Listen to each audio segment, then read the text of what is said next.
Alright, we got a 2010 Ford Fusion SEL here. This is the 3.0 with the 6F35, I believe, transmissions, the all-wheel drive variant. It has some torque converter shutter, so unfortunately the powertrain is going to have to be ripped out to replace that torque converter. Initially thought it was due to low pressure because of a cavitating pump, but that's since been solved and the shutter's still there, so we're going to start tearing this down, get it up in the air, and I'll be right back. Alright, so I got it up in the air now. I don't have a lot of headroom in this garage, so I like to pull these out through the front. So I'm going to have to pull this bumper cover and the bumper and core support and stuff. It doesn't really take that much extra time, but there's some bolts and push pins all along the top of here. All that has to come out, and then underneath there are a few, I believe they're 7mm head screw and some more push pins that hold on the lower portion of that bumper cover. We'll get that off real quick and we'll be right back. Alright, so I got the bumper cover off here.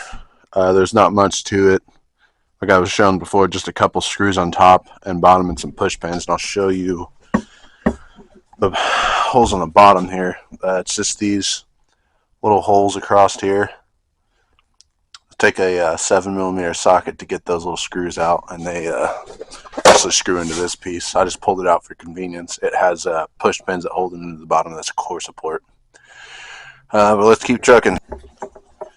While I got the coolant draining out here, I just wanted to point out something. I do like to remove the headlights before trying to pull this core support. I'm not really sure if it's 100% necessary. You'd at least have to take out the side bolt here. There's 4 bolts in each, then 2 plugs. They're a 10mm hex. Also, before you try to pull the bumper cover, when you get this well down and separated from it, reach in and disconnect the fog light and the marker light. It'll make your life a lot easier.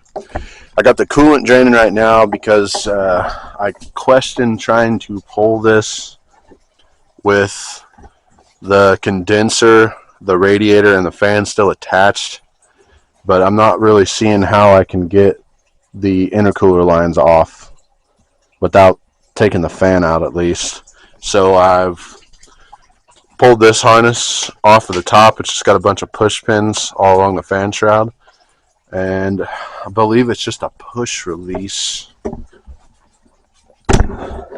down in here. Yeah, there's a, I don't know if you can see that on camera there, but there's a plastic tab right there. You just push to release the fan from the radiator, and there's one on each side. Alright, so I'm going to go ahead and pull the fan assembly now. In order to make my life a little bit easier here, I went ahead and pulled the air box, and I got the top radiator hose off here. These things they kind of suck to get out. There's not very much space, so I'm going to try to set it up so you guys can see, but you're going to have to kind of wiggle it out, and hopefully with that top hose being off, it'll come out pretty easily. There we go.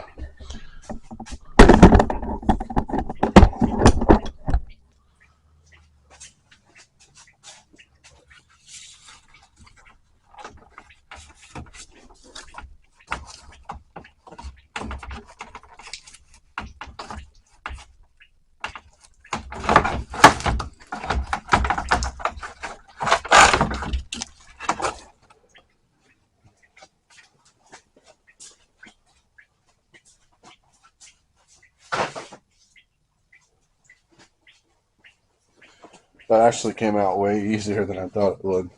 But now that that's out, I'm going to take off the intercooler lines from the radiator and the refrigeration lines from the condenser so that I can pull the core support, and I'm going to just leave that assembly in there. It shouldn't be that much heavier. Oh, obviously, this system's not charged, but if yours is, make sure you get the system discharged to where somewhere where they can recover it or whatever.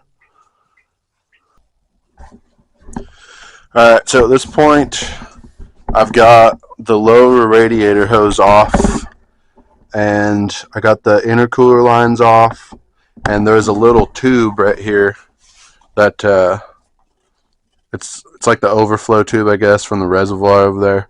It goes on right here at the top, and also the AC lines are off down there, if you can see that there.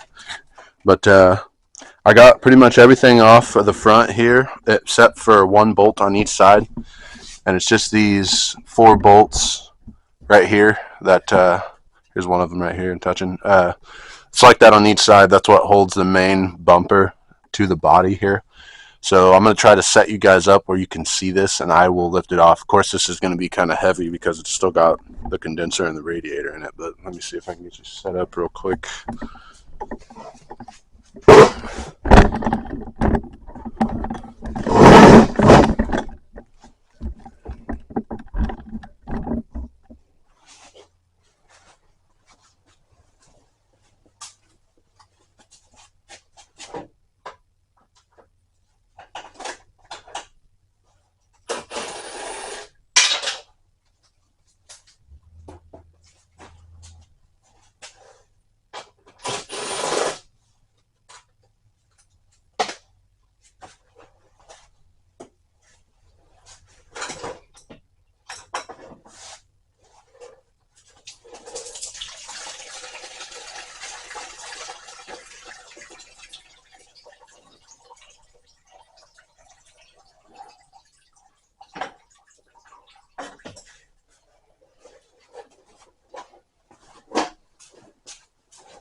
I see that it's not too bad.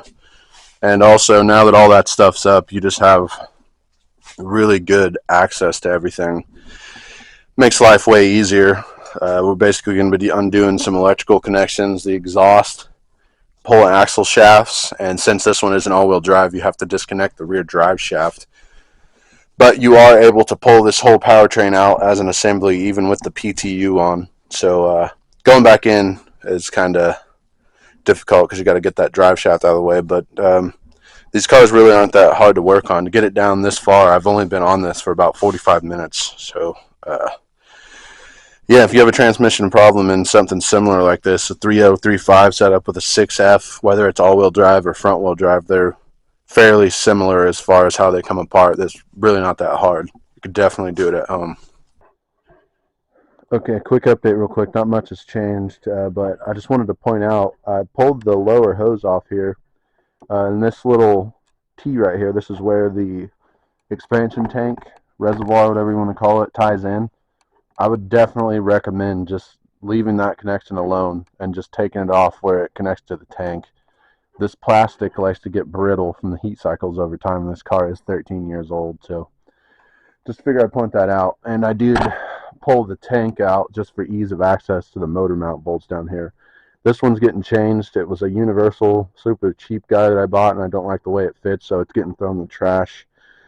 Outside of that, I'm going to pull the intake, get it taped off, start removing wiring harness, or at least detaching it from the car side. You don't have to actually take much off the engine. There's this short harness right here that goes across and ties into the radiator and oxygen sensors, AC compressor, and the alternator. I think that's all that's on that. Anyways, that one needs to get undid from the engine and folded back, and then there's this connection right here, and there's one more down here. I don't know if you can see that back there. Right there where my finger is, that's the other engine side harness connector. Just pull that off and then fold the rest of it over to the top of the engine, and it'll go with it. In order to get back to the starter and stuff back there, of course the battery box and everything's going to have to come out. Let's get rolling on that. Get it ready to pull. Alright, just like that, the top side's pretty well done. I came through this side, disconnected the harnesses like I was telling you about. That'd be this guy's the main one, and then there's a little guy here that disconnects over here on the side. Let's see, I pulled the starter, disconnected the heater core hoses, removed battery and battery box. shift linkage. Oh, and I got the transmission intercooler lines off too. And the harness I was talking about that went across the front of the engine is this one right here. And again, that was just the downstream sensor, the two connections for the alternator here, and that last one there is the AC compressor clutch. Then it just lays off to the side. So, oh, I also pulled the upper intake manifold, plenum, dealer's choice, you call it whatever you want. And that was just so that whenever I'm chaining this up, it doesn't get broken. As far as I can tell, that's going to be everything for the top side. Part 2 will have the bottom side, which will consist of pulling the axle shafts, disconnecting the rear drive shaft, and pulling the exhaust. And on this particular engine, since the exhaust is lower than the oil pan, I will have to, on this side at least, pull the whole manifold to get the cat and the pipe that goes underneath out. And on the back, the upper part of the manifold will stay and the cat will come off of it separately. I don't know if I mentioned axle shafts, but of course, to get the axle shafts out on these, the wheel's going to come off. We're going to disassemble some suspension components to get enough clearance to pull the shaft out of the hub assembly. But really not that difficult. 2 hours in, we're here. It's not that bad. So, I don't know. I think I can maybe show it here. I will try. There underneath the starter, you can see the torque converter. That's what we're doing all this for.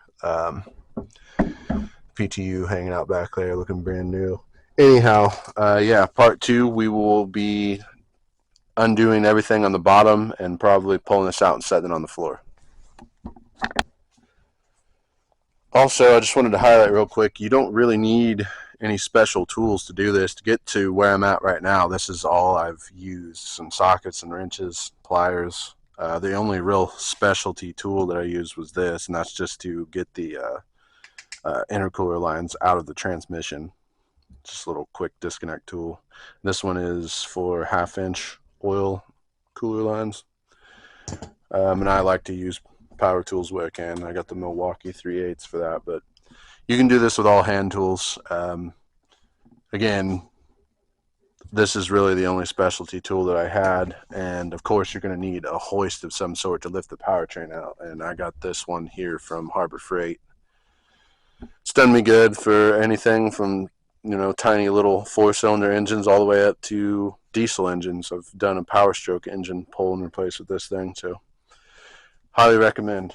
Anyways, we'll get to the lower side and lifting this out in part 2.